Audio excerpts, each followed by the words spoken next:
नमस्कार। चलिए आज बात करते हैं ज्योतिष के एक ऐसे रहस्य की जो सीधे किसी के घर और मन की शांति से जुड़ा है।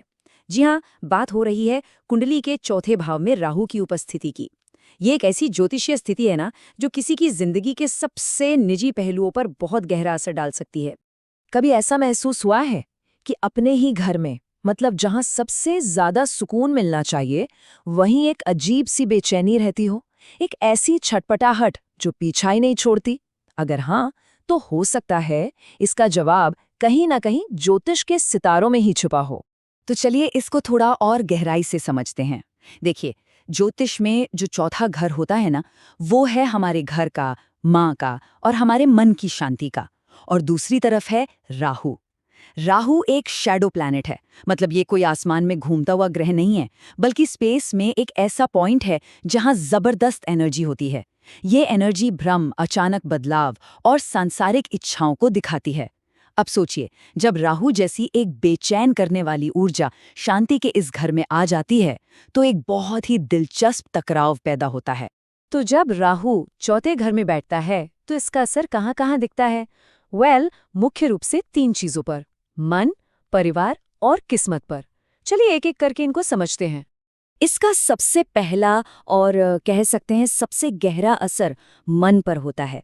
जिन लोगों की कुंडली में ये योग होता है, वो अक्सर अपने ही घर में एक अजीब सी बेचैनी महसूस करते हैं।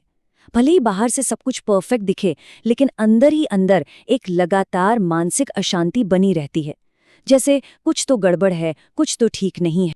और ये बेचैनी सिर्फ मन तक ही नहीं रहती, ये रिश्तों और जगहों तक भी फैल जाती है।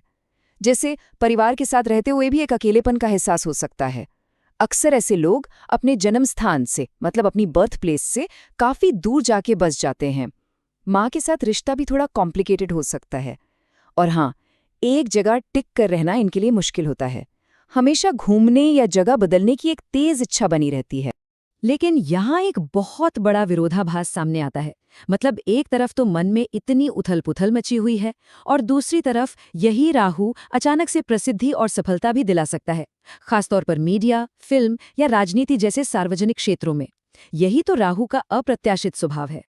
तो ये समझना बहुत जरूरी है कि राहु का असर हमेशा एक जैसा नहीं होता। ये बिल्कुल एक सिक्के के 2 पहलुओं जैसा है। परिणाम अच्छा होगा या बुरा, ये इस बात पर निर्भर करता है कि कुंडली में राहु कितना मजबूत है और बाकी ग्रहों की स्थिति कैसी है। जरा इस तुलना को देखिए। अगर राहु मजबूत है, शुभ स्थिति में है, तो ये अचानक से पैसा, सामाजिक प्रतिष्ठा और एक सुखी वैवाहिक जीवन दे सकता है। लेकिन अगर यही राहु कमजोर या अशुभ है, तो परिणाम बिल्कुल उल्टे हो सकते हैं। संपत्ति पर कानूनी विवाद, मानसिक तनाव, काम से ध्यान भटकना और मां से एक भावनात्मक दूरी। अब देखिए, ज्योतिष में एक ही चीज को देखने के कई अलग अलग नजरिए होते हैं। तो चलिए अब एक पारंपरिक दृष्टिकोण से इसको समझते हैं। मेरा मतलब है लाल किताब की नजर से। लाल किताब का जो पूरा सिद्धांत है ना, वो इस एक लाइन में छिपा है। चौथा घर ये चंद्रमा का घर माना जाता है, मतलब माँ का घर। और ज्योतिष में राहु को चंद्रमा का सबसे बड़ा दुश्मन कहा गया है। एक कहानी है ना कि राहु वो असुर था जिसने अमृत पी लिया था, और सूर्य और चंद्रमा ने उसे पहचान लिया था। तभी से वो इन दोनों का दुश्मन माना जाता है। तो सोचिए, जब दुश्मन ही घर में आके बैठ जाए तो संघर्ष तो होगा ही ना। तो लाल किताब के हिसाब से इसके परिणाम बहुत सीधे साधे हैं। अगर राहु शुभ है तो इंसान को अमीर और समझदार बनाता है, लेकिन अगर ये अशुभ है तो उसका सबसे बुरा असर माँ पर पड़ सकता है, और ये इंसान को गरीबी की तरफ भी धकेल सकता है।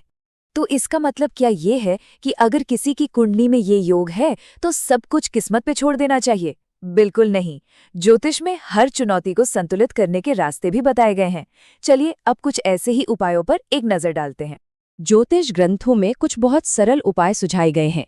पहला, चांदी पहनना या उसका इस्तेमाल करना, क्योंकि ये चंद्रमा की धातु है और राहु के बुरे प्रभाव को शांत करती है। दूसरा, कुछ खास चीजों का दान करना। और तीसरा, कुछ खास तरह के कामों से बचना। ये कुछ ऐसे काम हैं जिनसे बचने की सलाह दी जाती है, जैसे कोयले से जुड़ा कोई काम, घर के शौचालय से जुड़ा काम, मतलब उसकी मरम्मत या सफाई खुद करना, या फिर घर की छत पर कोई बड़ा बदलाव या मरम्मत करवाना। ऐसा माना जाता है कि इन कामों से राहु की नकारात्मक ऊर्जा बढ़ सकती है। तो हमने राहु के प्रभाव, उसके दोहरे स्वभाव और कुछ उपायों को समझा। अब इन सभी बातों को एक साथ जोड़कर देखते हैं कि इसका असली मतलब क्या निकलता है। तो देखिए, सबसे महत्वपूर्ण बात यह है कि चौथे घर का राहु न तो पूरी तरह से अच्छा है और न ही पूरी तरह से बुरा। ये एक मिला जुला प्रभाव देता है। ये जिंदगी में मानसिक चुनौतियां तो लाता है, इसमें कोई शक नहीं, लेकिन साथ ही असाधारण सफलता पाने के अनोखे मौके भी पैदा करता है। और यही बात इस पूरी चर्चा का सार है। इस योग में किसी इंसान को महान बनाने की क्षमता है। ये जो अंदर की उथल-पुथल है ना, ये असल में एक प्रेरक शक्ति बन सकती है, जो इंसान को कुछ बड़ा करने के लिए प्रेरित करती है। तो फिर सफलता की कुंजी क्या है? वो कुंजी है अपने अंदर की इस बेचैनी को समझना और उसे सही दिशा देना। राहु की ये जो बेचैन करने वाली ऊर्जा है, अगर इसे बिना दिशा के भटकने देने के बजाय किसी स्पष्ट लक्ष्य की तरफ मोड़ दिया जाए, तो यही ऊर्जा कामयाबी का सबसे बड़ा कारण बन सकती है।